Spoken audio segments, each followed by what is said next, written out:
हमारे अंदर पाप आया है तो एक लक्षण हमारे अंदर आएगा, क्या?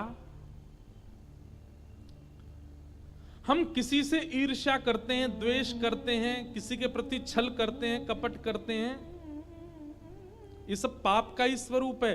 परंतु पाप हावी हो जाएगा जब, तब हम अधर्म का मार्ग लेकर के कैसे भी सामने वाले का अनित करने का विचार करने लग जाएं, तो समझ जाना पाप आपके भीतर घर कर चुका है। ठीक है, आपसे ज्यादा श्रेष्ठ कोई बन गया, ईर्ष्या हुई, इतना चलेगा, लेकिन आपने कुछ किया नहीं, अपने काम में लगे रहे। लेकिन जिस दिन ईर्ष्या के कारण आप उसका अनहित करने का मन बनाने लग जाओ, उसी दिन समझ जाना कि पाप आपके चित्त में भयंकर रूप से विद्यमान हो गया। ईर्ष्या हो रही है यहां तक ठीक है, पर ईर्ष्या के कारण आप उसका अनहित करने लग जाओ और उसी की योजनाएं बनाने लग जाओ, ये पाप आपके चित्त में घर करके बैठा है, उसी का परिणाम है।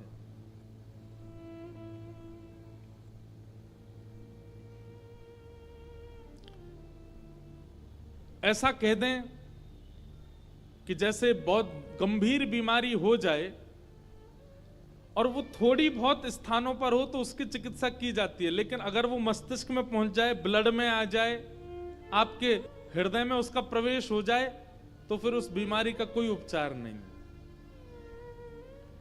ईर्ष्या का उपचार है, अगर आपको किसी से ईर्ष्या हो रही है तो उसका उपचार है, एक दिन ईर्ष्या नष्ट हो जाएगी। लेकिन ईर्ष्या के कारण अगर आपने उसका अनहित सोचा, विचार किया और करने भी लग गए, उसका उपचार नहीं होगा, उसका उपचार तो नाश है बस। कई लोग ईर्ष्या में इतने चले जाते हैं कि उसके नाश के लिए वे लोग यत्न तक करते हैं, वे लोग प्रयत्न तक करते हैं, वे लोग टोने टोट के करते हैं, सामने वाले के साथ कुछ बुरा हो।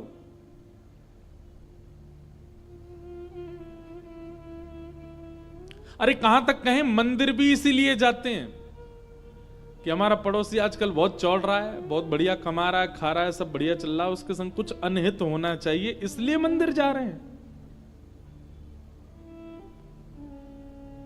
समझ जाइए कि आपके ऊपर कलयुग का पाप का पूर्ण रूपेण प्रभाव हो चुका है, क्योंकि आप ईर्ष्या से ऊपर उठ करके अब उसका अनहित चाहते हैं।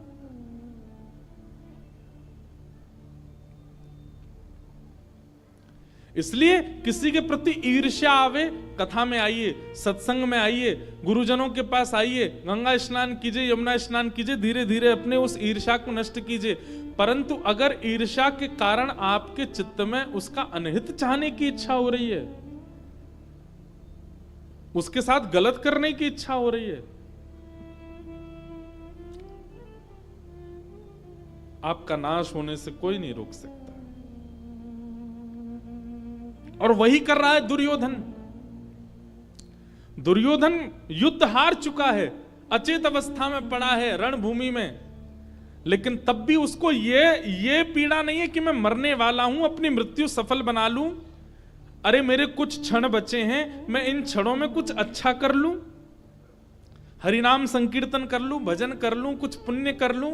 नहीं, वो थोड़े क्षणों जो उसके बचे हैं जीवन के, उनमें भी क्या सोच रहा है कि मैं क्या करूं कि पांडव भी मारे जाएं, मैं पांडवों से बदला लूं। पिक्चरों में कभी कभी दिखाया जाता है कि जब गुंडे के पिताजी मरने वाले होते हैं तो वो मरते मरते कह जाते हैं, मेरी मृत्यु का बदला तू ले लेना, और फिर वो मर जाते हैं।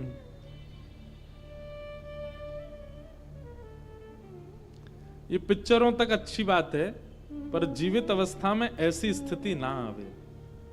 अरे अंतिम श्वास हम कभी कभी देखते हैं, फ्लाइट में हो, कभी कहीं जा तो कभी देखते हैं पिक्चर, उसमें जब ऐसी तब सोचते हैं, अरे यार अंतिम श्वास ले रहा था, कम से कम राम नाम तो बोल जाता, अंतिम श्वास ले रहा था, नारायण नारायण ही बोल के चला जाता।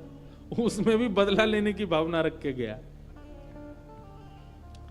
इसलिए भैया कभी विचार में भी अगर आ गया हो आपके कि मुझे उससे बदला लेना है, उसके साथ ऐसा कुछ करना है कि उसका काम खराब हो या जो, समझ जाइए क्या पता इस कथा के माध्यम से ठाकुर जी आपको कुछ संकेत दिलाना चाहते हैं, ये नाश का कारण बनेगा। संसार में हर व्यक्ति अपना प्रारब्ध भोग रहा है। वो कभी ना कभी कुछ अच्छा करके, भले इस बार वो अच्छा इंसान नहीं है, कभी कुछ उसने अच्छा किया इसलिए वो भोग रहा है, भोगने दीजिए। आप क्यों कुछ ऐसे यत्न करो कि उससे उसका बुरा हो।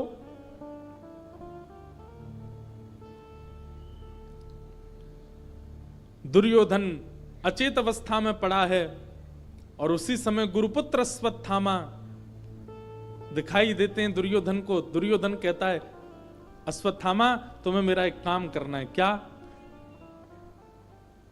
हम रणभूमि में तो पांडवों को नहीं मार पाए, पर अब हमें छल से उनको मारना होगा। हम महाभारत का युद्ध तो हार गए, पर हम यदि हस्तिनापुर की गद्दी पर नहीं बैठे तो ये पांडव भी नहीं बैठने चाहिए। अश्वत्थामा कहने लगा, क्या करना है बताओ। बोले, रणभूमि में तो नहीं मार पाए, सोते हुए इन योद्धाओं को इनके शिविर में जाके मार दो, सोते हुए मार दो। किसी को क्या पता चल रहा, हम भी मारे गए, वो भी मारे गए। हस्तिनापुर की गद्दी पर ना हम बैठेंगे ना वो, कम से कम चैन से मर तो पाएंगे। कितनी विषम स्थिति है कि व्यक्ति को किसी को पीड़ा देने में चैन मिलता है। ये पाप नहीं है तो क्या है? ये कलयुग का महाप्रभाव नहीं है तो क्या है? किसी को पीड़ा में देख करके आपको प्रसन्नता होने लग जाए, किसी को पीड़ा में देख करके आप खुश होते हो, ये महापाप है।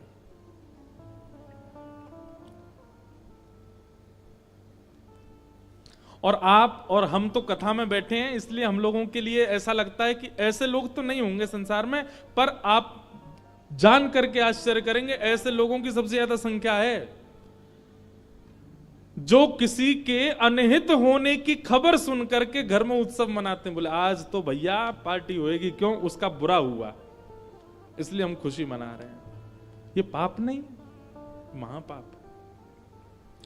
किसी की मृत्यु की बात सुनकर के एक परिवार खुश हो रहा है, किसी के ऊपर कोई केस हो गया, जेल चला गया, कुछ गलत हो गया, उसके हाथ पांव टूट गए, कुछ हो गया और एक परिवार प्रसन्न हो रहा है, ये महापाप नहीं है, ये महापाप है।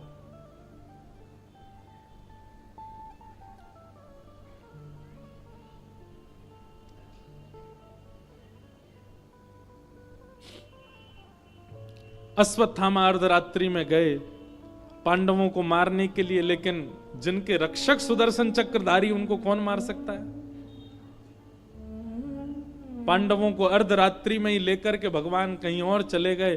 अश्वत्थामा ने आकर के सोते हुए, अंधेरे के कारण देख नहीं पाया, द्रौपदी के सोते हुए बालकों को मार दिया और उनके सर धड़ से अलग करके एक थैला में भर के ले गया, दिखाने के लिए दुर्योधन को कि देखो मैंने अपना काम कर दिया। दुर्योधन से जाकर के कहा, देखो दुर्योधन मैंने काम कर दिया, मैंने 5 पांडवों को मार दिया। दुर्योधन बोला, मुझे विश्वास नहीं होता। बोले, इसीलिए मुझे पता था तुमको विश्वास नहीं होगा, मैं सर लेके आया उनके। दुर्योधन ने प्रकाश करके जैसे ही देखा, अरे मूर्ख, ये पांडव नहीं है, ये द्रौपदी के 5 पुत्र हैं, निर्दोष बालक।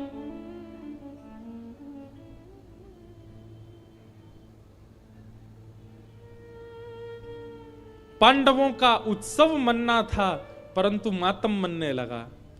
दूसरे दिन प्रातःकाल जैसे ही देखा तो रक्त से संचित समस्त शिविर हो चुके थे। दौड़ करके जब देखा तो द्रौपदी के 5 पुत्र मरे पड़े हैं, सर नहीं है उनके, केवल धड़ पड़े हैं। रोने लगी द्रुपद सुता और उसी समय संकल्प ले लिया अर्जुन ने, प्रतिज्ञा ले ली अर्जुन ने, द्रौपदी तुम रो मत, मैं प्रतिज्ञा लेता हूं जिसने भी बालकों को मारा उसको जीवित नहीं छोड़ूंगा मैं।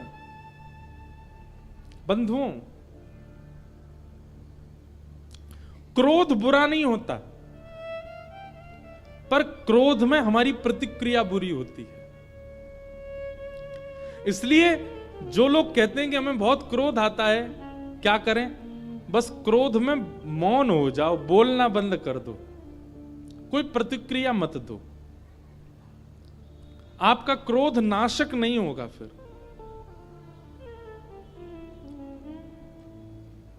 क्रोध आने दीजिए, बस आप क्रोध में बोलना बंद कर दीजिए। कठिन होगा लेकिन फिर भी करो। एक आध बार थोड़ी बहुत आवाज निकलेगी, 2-4 बार प्रैक्टिस करोगे तो फिर अपने आप सीख जाओगे। क्रोध में मौन हो जाओ, बोलो ही मत। चाहे कोई कितना भी छेड़े, कितना भी बुलवावे, कितनी भी कस्में वादे कर दे, फिर भी मत बोलो। जब तक मत बोलो जब तक क्रोध शांत ना हो जाए। धैर्यवान होकर के जब आप बोलेंगे, क्रोध शांत होने पर जब आप बोलेंगे, तो आप नाश नहीं करोगे अपना, कुछ अच्छा ही निकलेगा आपके मुख से। तो क्रोध बुरा नहीं होता, क्रोध में प्रतिक्रियाएं बुरी होती हैं, क्रोध में प्रतिक्रियाएं नाशक होती हैं। और एक बात सुन लीजिए, क्रोध को कम करने का एक ही उपाय है कि क्रोध में प्रतिक्रियाएं करना जैसे आप कम कर दोगे, 1 बार 2 बार 3 बार 5-6 बार में, धीरे धीरे जब प्रतिक्रिया ही नहीं दोगे, धीरे धीरे अपने आप क्रोध कम हो जाएगा। फिर आपके सामने कोई कितना भी कुछ कर दे, आपको क्रोध आएगा ही नहीं, क्योंकि आपने प्रतिक्रियाएं ना दे करके अपने क्रोध में प्रतिक्रिया करने का मतलब क्या है? जलती हुई अग्नि में कपूर डालना, उसको और तेज करना। जब व्यक्ति क्रोध आने पर प्रतिक्रिया देता है तो उसका क्रोध अगली बार और ज्यादा बढ़ जाता है। लेकिन जो व्यक्ति क्रोध आने पर प्रतिक्रिया ही नहीं देता, अग्नि में घी ही नहीं डालोगे, तो धीरे धीरे अग्नि शांत हो जाएगी, धीरे धीरे अग्नि का तेज कम हो जाएगा। ठीक वैसे क्रोध है, कुछ पकड़ लो, कुछ जकड़ लो, हाथ की मुट्ठियां बांध लो, आंख बंद करके ऐसे बैठ जाओ, लेकिन बोलो मत, चाहे कुछ हो जाए। क्रोध में मौन हो रो। बताओ, कोई एक को समझ में आई बात? इतने लोगों में एक ने समझी।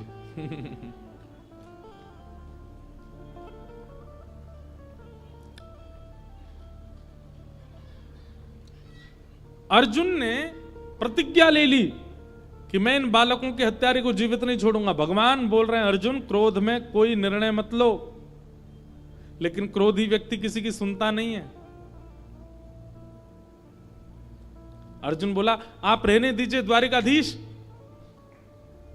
अब तो पानी सर से ऊपर जा चुका है, हमारे निर्दोष बालकों को मार दिया। मैं प्रतिज्ञा लेता हूं कि मैं इन बालकों के हत्यारे को जीवित छोड़ूंगा नहीं।